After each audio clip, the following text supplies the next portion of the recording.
Ko'pchilik rivojlangan davlatlarda olimlar turli xil tadqiqotlarni zamonaviy usullarda amalga oshirib kelmoqda. Xususan biz ham xuddi shunaqa Janubiy dehqonchilik ilmiy tadqiqotchisi genom va biotexnologiya laboratoriyasi negizida speed breeding shu texnologiyasi asosida tadqiqotlar o'tkazyapmiz va ushbu tadqiqotimizda biz tezlashtirilgan seleksiya jarayonlarini amalga oshirib 1 yilda 4-5 martagacha hosil olishga, avlod almashinuviga erishdik va bu bo'yicha mana kuzgi bug'doylarimiz aytaylik 3 martagacha, bahorgi bug'doylarimiz esa 4 martagacha avlodini olishga erishdik.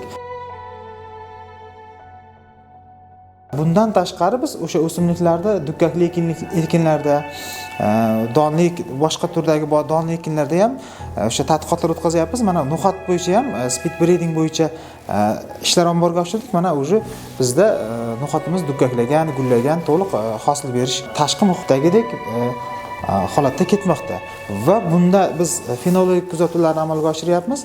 Bunda juda ham amaliyotlarimiz tezlashganligini ko'rishimiz mumkin bo'ladi.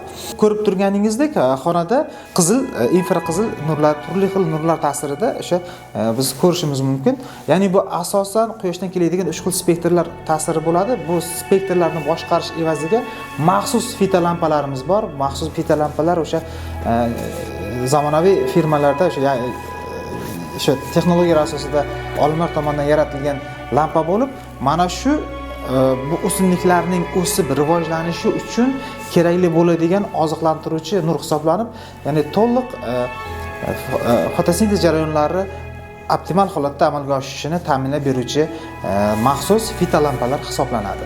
Speed breeding texnologiyasi avvalambor, ya'ni maxsus lampalar iqlim sharoit, namlik va haroratni boshqarish evazigagina mana shu o'simliklarning avlod berishini tezlashtiramiz. Ya'ni biz asosan F1, F2, F3, F4 avlodlarini mana shu yerda ketma-ketligida biz ko'paytirib olamiz va keyingi avlodlar, ya'ni seleksiya avlodlari katta dalalarda, katta maydonlarda sinovi amalga oshirilib kelinmoqda.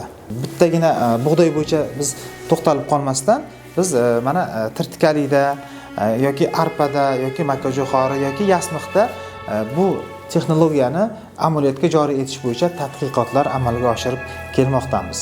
Va dastlabki natijalarga ko'ra hozirgida biz oddiy dala sharoitiga nisbatan 1,5-2 baravargacha tezroq vaqtni kamaytirishga erishdik.